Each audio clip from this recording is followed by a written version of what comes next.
भी पाकिस्तान के एक स्पेशल कोर्ट जिसे कहते हैं FIA court, federal investigation agency court, उसने तोशखाना केस में इमरान खान और उनकी पत्नी जो बुशरा बीबी हैं उन्हें 17 साल की सज़ा का ऐलान किया है।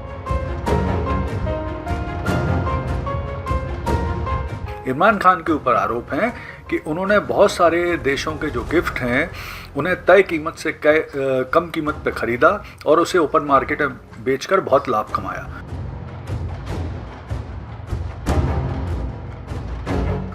सज़ा के आदेश के आते ही पूरे देश भर में जनता काफ़ी रोष में आई।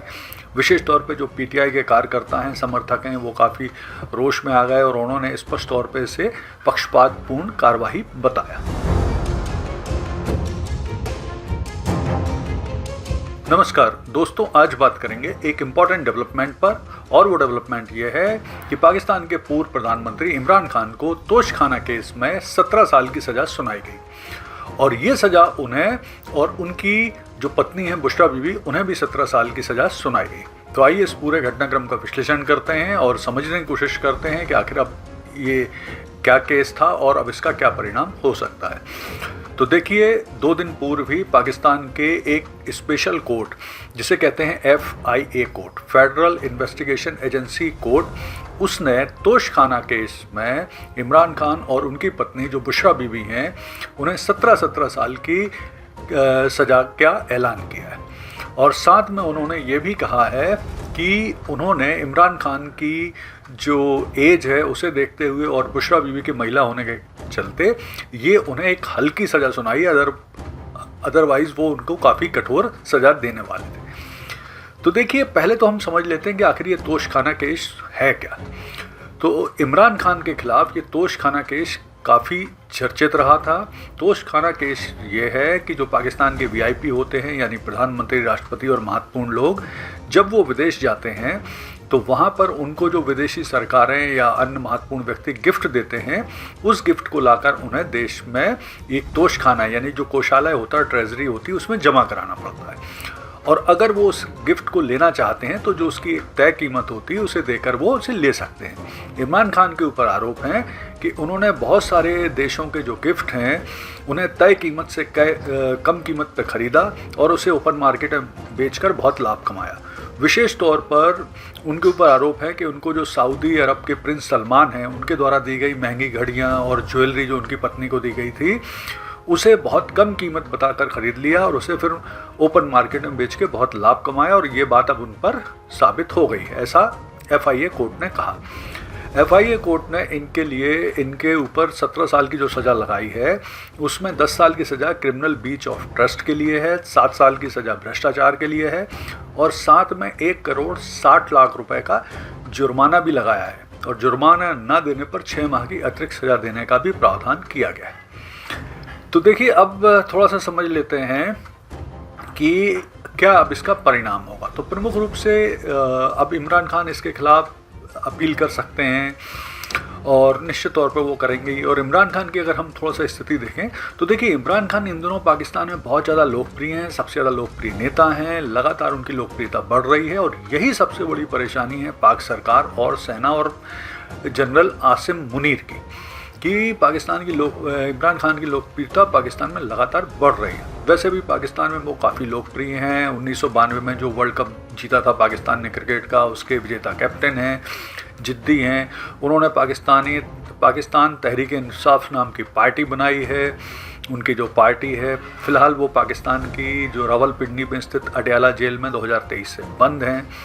उनके खिलाफ 188 केस दर्ज हैं इस समय, जो भ्रष्टाचार, सत्ता का दुरुपयोग, तोशखाना, अल कादिर ट्रस्ट, आपराधिक मामले, FIM और NAB जो नेशनल अकाउंटेबिलिटी ब्यूरो है उसके मुकदमे उनके ऊपर चल रहे हैं। उन्हें ऑलरेडी 62 साल तक की सज़ा सुनाई जा चुकी है। तो अब थोड़ा सा यहाँ पे ये भी देखते हैं कि क्या भारत में भी इस तरह की कोई व्यवस्था है तोशखाने की। तो भारत में भी तोशखाने की व्यवस्था है। भारत में भी जो VIP विदेश में ट्रैवल करते हैं उन्हें जो गिफ्ट मिलते हैं वो आकर विदेश मंत्रालय में स्थित जो तोशखाना होता है उसमें जमा कराते हैं, क्योंकि किसी भी VIP को मिला हुआ गिफ्ट उसका व्यक्तिगत गिफ्ट ना मान के सरकार की संपत्ति यानी केंद्र सरकार की संपत्ति को माना जाता है, केंद्र सरकार की संपत्ति माना जाता है। और यहाँ पर नियम कहते हैं कि 5,000 रुपये से कम की संपत्ति का कोई भी गिफ्ट वो व्यक्ति वो वीआईपी रख सकता है, लेकिन 5,000 से अधिक संपत्ति का गिफ्ट तोशखाने में जमा हो जाता है और वो व्यक्ति चाहे तो जो तय कीमत होती है उसे देकर वो खरीद सकता है। विशेष तौर पे मोदी जी के मामले में अगर हम बात करें तो मोदी जी को जो अपने विदेशी दौरों में बहुत सारे गिफ्ट प्राप्त हुए हैं, उनकी मोदी जी तोशखाने के द्वारा ई ऑक्शन यानी नीलामी की जाती है और तय कीमत से बहुत ज़्यादा कीमत पर उनको बेचकर उनसे जो पैसा प्राप्त होता है उसे बहुत सारी वेलफेयर स्कीम में लगाया जाता है। तो इस मामले में मोदी जी पूरी दुनिया के सामने बहुत बढ़िया एग्जाम्पल प्रस्तुत करते हैं।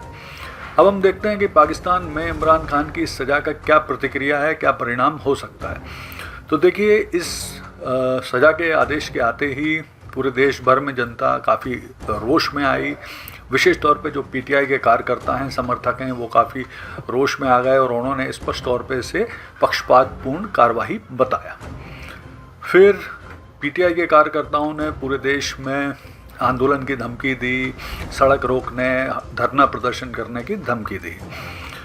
और इसके अलावा पूरे देश में इस बात को लेकर भी अब लगातार आशंका व्यक्त की जाने लगी है कि इस तरह के केस की आड़ में या इस तरह के जो आदेश दिए जा रहे हैं उनकी आड़ में इमरान खान की सुरक्षा से भी समझौता किया जा सकता है। वैसे भी पहले से ही पाकिस्तान की जनता खराब अर्थव्यवस्था, महंगाई, भ्रष्टाचार, बेरोजगारी से त्रस्त है, तो हो सकता है इस इमरान खान की सज़ा के मामले में जो आंदोलन हो वो काफ़ी तीव्र हों, उग्र हों और हिंसक भी हो सकते हैं। तो अब आवश्यकता इस बात की है कि पूरा जो विश्व मीडिया है, मानवाधिकार से जुड़े हुए संगठन हैं, वो इस बात पर नज़र रखें कि इन सब घटनाक्रम के बीच में पाक सरकार या सेना इमरान खान को नुकसान पहुंचाने की कोशिश ना करे। वैसे भी जो विशेषज्ञ हैं वो इस बात की आशंका जाहिर कर रहे हैं कि पाक सरकार और सेना ने इमरान खान को देश छोड़कर जाने के एवज में उनकी सज़ा ख़त्म करने या कम करने या माफ़ करने की उनको एक ऑफ़र दिया था, जिसे इमरान खान ने नहीं माना और वे सरकार और पाक सेना के ख़िलाफ़ आंदोलन करने के लिए अपने कार्यकर्ताओं को एक चिट्ठी के माध्यम से, बहनों के माध्यम से बोल चुके हैं। वैसे भी उनका नया जो वो है कि इमरान खान ने बोला है कि इस्लामाबाद कूच किया जाए, इस तरह के आंदोलन शुरू किए जाएं, मुनीर के ख़िलाफ़, पाक सरकार के ख़िलाफ़ धरने प्रदर्शन आंदोलन को तीव्र गति से बढ़ाया जाए। यानी जो आने वाला समय है वो निश्चित तौर पर पाकिस्तान में बहुत बड़ी अशांति आंदोलन के दौर को लेकर आने वाला है।